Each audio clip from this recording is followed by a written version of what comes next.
What's up, guys? My name is Miles. And my name is Fez. And this is The Commodity. And today we are reacting to 7 of Australia's most terrifying inhabitants. We have done quite a few Australia animal videos. But I'm under the understanding that this is different species than we've talked about before. This video was recommended to us by Bushy. You've recommended quite a few videos to us. Your name pops up a lot, so I truly appreciate all of the recommendations. Keep them coming, though. 100%.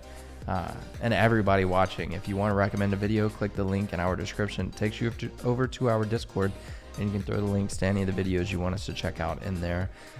We're building up. We're getting close to where's our number? We're at 960 members. 968. Well, that's the if you count staff. Yeah, bots. Oh, bots, yeah. So 960. So we're getting close to 1,000. Yeah. So that's the first time I've looked at that in quite a while. Yeah.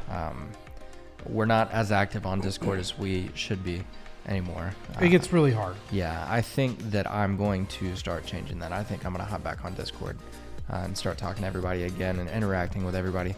But with that being said, guys, before we hop into this video, if you would go ahead and give us a thumbs up, it truly helps us out in getting these videos out to more people. Also, if you would go ahead and click the subscribe button and the bell notification icon, that way you guys can stay informed on our future videos. And if you'd like to help support the channel even more, you can click the join button down below, and you will get an exclusive YouTube short shout out as well. So let's hop into it. So let's just hop in. Let's do it. Let's just do it. Let's go crazy. Let's just get married. Who? What movie is that on? Oh, let's just go crazy. Let's get married. I don't remember what movie that's off of. Between the funnel web spiders that can hide in your boots and the snakes that can slither into your house, Australia can be a pretty scary place. But you don't know the half of it, because odds are you're not going to stumble across an inland taipan or a salty on your bike ride to work while you relax. A salty. I like that. He doesn't sound Australian, though. No, he's just playing on the what they say. Terms, okay. Yeah.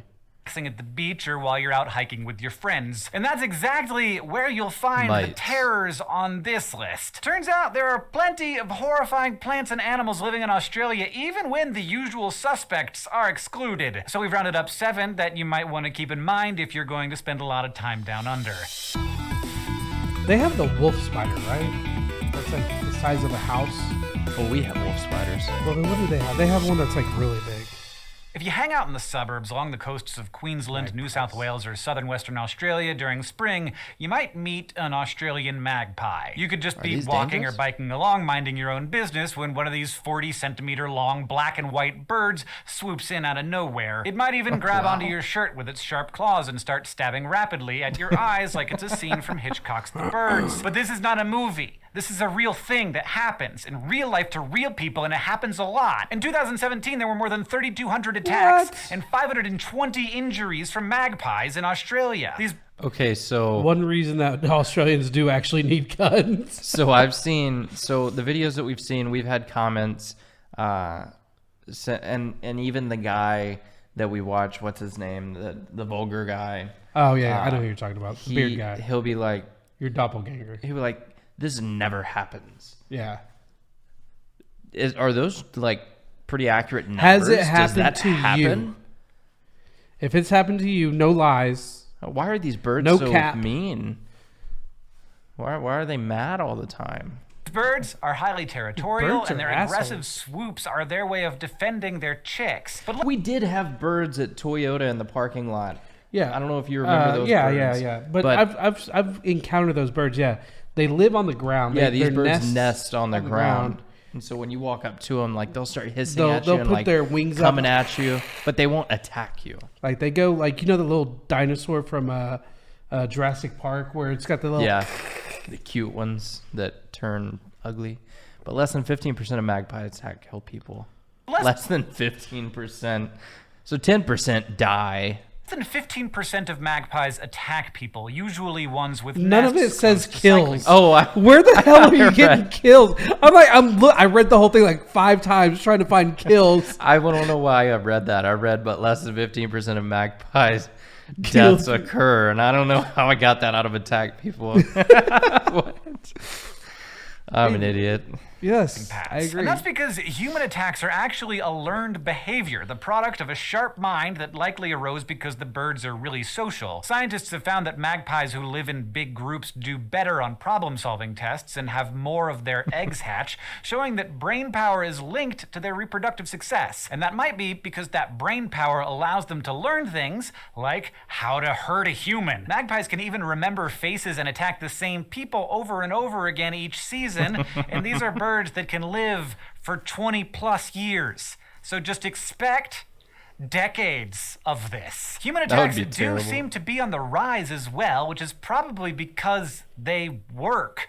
People avoid the areas where the attacks happen, which reinforces the idea that this behavior lets them raise their chicks in peace. If you want to try your luck around Australia's magpies anyway, locals recommend turning your helmet into a porcupine with a bunch of zip ties. Ticks are found all over the world, and they're not exactly anyone's favorite animal, since the whole thing that they do is just attach to your body and suck your blood. But along Australia's eastern shores, one species of tick, the paralysis tick, can do something much creepier. It can make you allergic to meat. Like pretty much all ticks, these spider-like creatures leap off blades of grass onto mammals like ourselves in search of a tasty blood meal. They'll plunge their sharp mouth parts or chelicerae into flesh and inject a concoction that ensures that they can slurp up blood without interruption. And that is where it all goes wrong. Along with the toxins that prevent the blood from clotting, the tick injects a cocktail of other chemicals and anything else that just happens to be hanging out in the saliva. That can include the pathogens behind things like Q fever and an Australian version of typhus, and it also includes neurotoxins, which normally just numb the area, but in extreme cases can slowly paralyze you completely if the tick isn't removed. Hence, have you ever had a tick? Yeah, of course. I grew up in Tennessee. Okay. Dude, it's like 90% woods. Right. What is in Mississippi too? Like every day. Fuck these. Every day you'd have to go outside and check your animals, like your dogs and stuff, to pull ticks off of them and then burn them with a lighter. Dude, something that will make you not want meat or be allergic to meat. First of all, is fuck a these shitty guys. life. I mean, if you're vegan, more power to you. It sounds like a shitty life to me. It is a shitty life to me. I'm doing a fast right now, and I could only imagine fasting from meat for the rest of my life. Yeah, I'm doing it slow and I'm enjoying it. the name paralysis tick, but the strangest of all is that the tick's saliva contains galactose alpha-1,3 galactose, a carbohydrate also found in many red meats. Get too many tick bites and you can become sensitive to this carbohydrate, and that means you can develop what's known as tick-induced mammalian meat allergy, even though it extends to all mammal products, including milk. So your time down under could make it so you can never really enjoy Aussie cheese fries or a juicy steak from Outback ever again. The giant centipede is so fearsome that it's even known to take on some of Australia's scariest snakes. These 16-centimeter long centipedes are found pretty much everywhere in Australia, but also in parts of the Solomon Islands, New Guinea, Indonesia, Southeast Asia, China, and Japan. Like other centipedes, they've turned their two front legs. Boy, if I see one of these motherfucking... Yeah. Boy. I'm moving. What is 16? Did you say 16 centimeters? What is 16? Hey, Siri. Hey, Siri. What is 16 centimeters to inches? 16 centimeters. So it's like a 6.5 Half a foot. foot. 6.5 foot. It's a half a foot. Did I say 6.5? That's not, 6.3 I mean, that's not inches. too long. That's huge. It's a centipede. But think about how thick they are. It's like this, but like that. I guess it is the girth that always gets you, isn't it? Into menacing hunting tools called forcipules that not only pack a powerful bite but also inject venom into their victims. Gross. That venom contains dozens of toxins and is so powerful that it can easily bring down a small lizard or a snake. It's not clear what all of the different components do, but researchers have found... This guy needs to understand that when you say it has so much venom and then you say little lizards, like, I'm more worried about me, not little lizards. If it can take me down, that's terrifying. I don't want to get bit by something that's non-venomous. Yeah, I don't fact. give a shit even if it is venomous and could take me down. I would be just as disappointed in getting bit by something non-venomous as something venomous. It's like getting bit by a python. It's like getting bit by a human. Like, it's an inconvenience. You know you can die from being bit by a human. You have a lot of germs in your teeth. Yeah. On your teeth. Found that the venom contains cystatin, a protein that fights against our immune defenses. And it also contains glycoside hydrolase, an enzyme which helps it spread throughout the body. Bites from these centipedes aren't usually lethal to beasts our size, but they do hurt a lot, sometimes for days. And that's likely due to special pore-forming toxins which mess with neurons and can even kill cells. The biggest danger, though, is that some venom components are similar to ones in bees and wasps, so people with allergies to those animals can go into anaphylaxis if bitten. Thankfully, they're nocturnal and pretty easy to spot, so bites aren't too common. But now you know they're there, so you can watch out for them. The Streychnine Tree, found in Australia's southeastern temperate forests, might look pretty harmless with its beautiful fragrant white okay. I'm over here looking for a bug of some sort, but flowers and small orange-like fruit. But those alluring flowers and appetizing fruit house the dangerous nitrogen-rich compound that gives the tree its name. Strychnine is an alkaloid like caffeine and nicotine, and it had been used in traditional medicines for centuries, but it's also the key ingredient in some kinds of rat poison and also many Agatha Christie murder mysteries. Strychnine acts on the central nervous system by binding to glycine and acetylcholine receptors, particularly those on motor nerve. Do you know what you're yeah-yaing about? No, not It's at just all. like a few minutes ago when I said, oh, wow. I didn't know what the fuck you said. No, I have no fucking idea. In the spinal cord. Glycine and acetylcholine calm neurons down, making it harder to trigger them. Since strychnine lessens that calming ability, the neurons fire more easily. Symptoms start with muscle soreness and stiffness, but can escalate quickly to convulsions and seizures. If the toxin affects your heart or lungs, then your odds of survival go down fast. And you only need to ingest 60 to 100 milligrams of the stuff before you meet your unpleasant end. Roughly the amount in the seeds of a single fruit. So yeah, you cannot trust Australian trees any more than you can trust Australian animals, apparently. Speaking of pretty things that are way more dangerous than you'd think, if you're snorkeling on one of Australia's many beautiful reefs, do not touch any pretty conical snail shells you see. If you get too close, these predatory snails can spear you with their venomous harpoons. The Queen Victoria cone is endemic to Australia, meaning it's the only place in the world you will find these ghastly gastropods, although it is similar to the equally scary and more widespread geography cone, which is also found in Australia's northern waters. Both subdue their prey by stabbing them with venom-delivering, tooth-like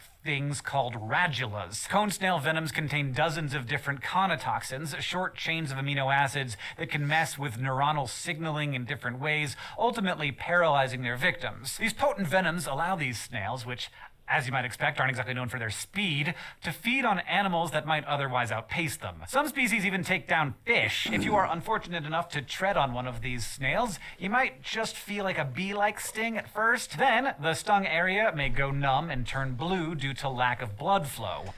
I would be so pissed if I got stung by a shell. A snail. Yeah. Like, what are the odds, you know? One thing I do like about this guy, I'm enjoying this video. No, this is really One thing good. I like about this guy is the fact that he's making all these big words sound like something in a normal sentence. Yeah, and he kind of dumbs it down for you. Yeah. The limb could become temporarily paralyzed, and you could even experience blurry vision, feel faint, or have trouble breathing as the venom spreads. And big geography cones have killed people, though deaths are super rare. So maybe think twice before picking up that souvenir from the ocean floor. If you already knew not to eat suspicious-looking fruit or pick up unknown objects from the sea, great. But to be racked with agony for months? All you have to do is brush up against the wrong plant on a hike in the tropical forests of northern Australia, particularly the beautiful tablelands near cairns. The Gympie tree is infamous for causing some of the most... Karens. I think that's cans. Yeah, cans. Most excruciating pains imaginable. From what we've been told. Not from our own minds. No. We're morons. Don't worry. If it's not cans, pronounced morons. One researcher described it as burning like acid while being electrocuted at the same time. And it packs such a painful punch because its stem, purple raspberry-like fruits, and heart-shaped leaves are all covered with tiny silica-tipped hairs. The same stuff that makes up quartz. These easily pierce your skin, then break open, releasing toxins that makes up little fruit things. Oh, they look like flowers. It's a tree fruit. It even says tree fruit. Well, fuck. These easily pierce your skin, then break open, releasing toxins stored inside. The main pain-inducing compound is a linked bundle of 8 amino acids called moroidin, although how it causes such agony is not known. The hairs are so delicate and fine that your skin can quickly heal over them, trapping them inside you. There, the hairs take years to break down, and every time you move, they can release more of the very stable, very painful chemical. People have reported continuing pains for up to a year after being stung. What's more, the Gympie regularly sheds its hairs, making them airborne, where they can drift into your nose and cause nosebleeds. And while compared to other toxins on this list, moroidin isn't that deadly, people have died from Gympie stings, either from shock or just because the pain became too much to bear. Curiously, some native Australian animals have actually learned to tolerate that toxin and can eat the fruit and leaves without having those silica-tipped spines explode in their mouth and cause excruciating pain. No such luck for us, though. Last on our list is probably the most terrifying creature Australia has to offer, and I'm counting the snakes and such when I say that. It's tiny, only about 5 millimeters wide, practically invisible, but its stings are so painful that it feels like your insides are crumbling. The common kingslayer is one of the smallest jellies known to harm people. So far, its range is restricted to northern Queensland, but scientists are concerned that climate change will allow them to move south to Australia's more popular beaches. Its tiny size and colorless body are what make it so dangerous, because it's hard to see even in the daylight, which makes its meter-long tentacles... Damn. And it's like this big. Yeah. That much more difficult to avoid. Unlike most jellyfish that only have stingers or nematocysts on their tentacles, these jellies have them all over their bodies. And when they touch you, they can fire a thin tubule into your skin that injects the animal's potent venom. Like other jellies, their stings can burn, but they can also cause Irukandji syndrome, where your body releases dangerous levels of catecholamines. These compounds, like epinephrine, ramp up your sympathetic nervous system, causing rapid heart rate, nausea, and an overall impending sense of doom. And that sense isn't necessarily wrong. That sounds the jelly so bad. was named after Robert King, an American tourist who died from its sting. Luckily, stings are rarely fatal, as doctors are usually able to manage the syndrome's more dangerous symptoms. In fact, before you cross Australia off of your list of desirable holiday destinations, you can take solace in the fact that none of these horrifying things actually cause that many deaths. Neither do Australia's snakes or spiders, for that matter. A lot of You're much agony. more likely to die from falling off a horse or being kicked by a cow than you are being pecked or bitten or stung by one of the terrors on this list. Will it hurt? Will it be excruciatingly painful? Absolutely. But you'll probably survive. And now you've watched this video, so you know what to look out for, and you'll be even better at avoiding them. Thanks for watching this episode of SciShow. If you liked this list of... So if you don't want to be... I'm terrified. Injured, just don't walk around trees. Don't get in the ocean. Don't walk through any brush where you could contract a tick. Don't visit that part of the world. Don't go out in the open because a bird might get you. Yeah. Like, you're not safe anywhere. You guys get the worst, like, reputation for, like, and everybody's like, it's not animals. that bad. Yeah, like, everybody who lives there, they're like, it's just a normal life. I think it's because it's there, but, I mean, just like everywhere else, the majority of people live in, like, concrete jungles where there's not a whole lot of opportunity. I mean, to be fair, you know, we go there and we have a danger of getting stung. They come here and they have a danger of getting shot. So same thing. Same thing. No judgment either way. I mean, right? it's still safer in Australia. Equally safe. So, yeah. Yeah. Again, thanks for the suggestion. Keep them coming. If you enjoyed this video, please hit the like button. If you want to see our future videos, hit the subscribe button and the bell notification. And if you want to support us directly, hit the join button. And with that being said, My name's Miles. and my name's Fez. Thanks for watching, guys. Peace Out.